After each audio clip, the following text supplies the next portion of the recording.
తాకట్లో ఉన్న మీ బంగారాన్ని విడిపించి ఆ రోజు ఆన్లైన్ రేటుకి కొంటాం. Sharma gold company.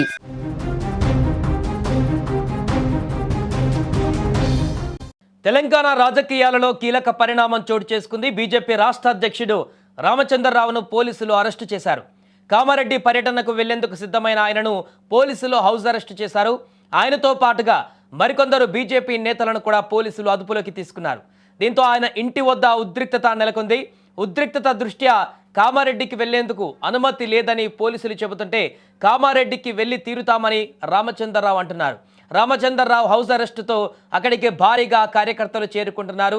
ప్రభుత్వానికి వ్యతిరేకంగా బీజేపీ కార్యకర్తల నినాదాలు చేస్తున్నారు. నిరసనకారులు పోలీసుల మధ్య తోపులాటలతో అక్కడ ఉద్రిక్తత కొనసాగుతోంది. అటు బీజేపీ ఎమ్మెల్యే రాజాసింగ్ను కూడా పోలీసులు అరెస్టు చేశారు. కామారెడ్డి బయలుదేరిన ఆయన్ని మధ్యలోనే అడ్డుకున్నారు. కామారెడ్డిలో ఉద్రిక్తత నేపథ్యంలో ఎలాంటి అవాంఛనీయ ఘటనలు జరగకుండా ఉండేందుకు రాజాసింగ్ను మెదక్ జిల్లా పెద్దశంకరపేట పోలీసుల అదుపులోకి తీసుకున్నారు. మరొక వైపు తెలంగాణలో ప్రజాస్వామ్యం కూని అవుతుందని, రాష్ట్రంలో కాంగ్రెస్ ప్రభుత్వం రౌడీ రాజ్యం నడుపుతుందని కేంద్ర మంత్రి బండి సంజయ్ తీవ్రస్థాయిలో ధ్వజమెత్తారు.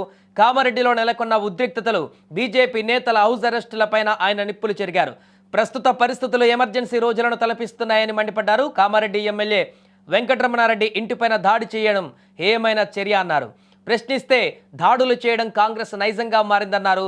బాన్సువాడలో అన్యాయంగా 70 మంది కార్యకర్తలను అరెస్టు చేశారు. ఎంఐఎం నేతలను కాపాడేందుకు కాంగ్రెస్ ప్రభుత్వం తాపత్రయపడుతుందని ఆరోపించారు.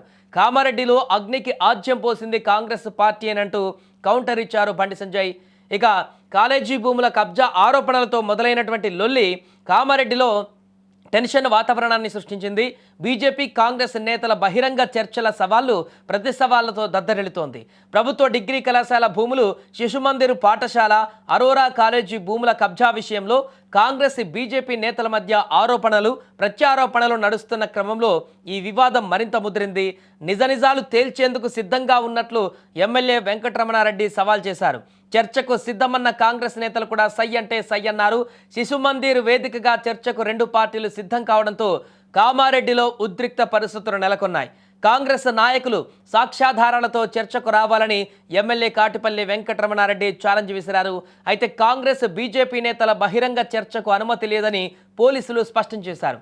ఈ నేపథ్యంలోనే హైదరాబాద్ నుంచి పెద్ద ఎత్తున కామారెడ్డికి బయలుదేరిన బీజేపీ నేతలను పోలీసులు ఎక్కడికక్కడ అడ్డుకున్నారు.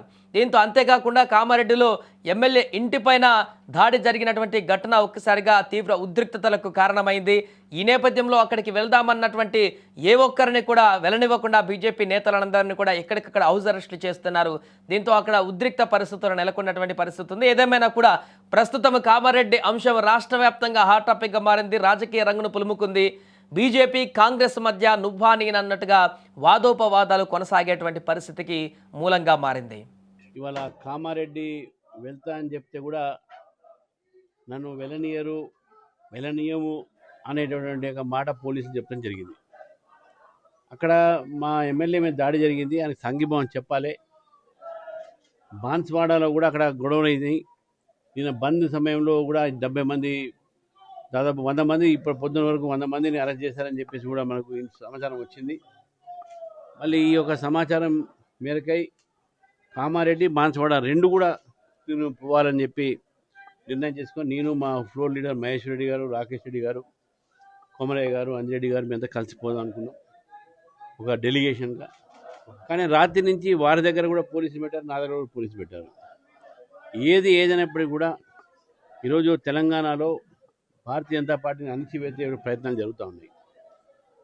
ఒక ఎమ్మెల్యే మీద దాడి, ఆయన చెప్పింది కూడా ఏంది, నా మీద ఆరోపణలు అబద్ధం, మీకు కావాలని చర్చకు రానన్నారు, నేను నిరూపించుకుంటున్నాను. చర్చకు రాకుండా దాడులు చేసే ప్రయత్నం కాంగ్రెస్ పార్టీ.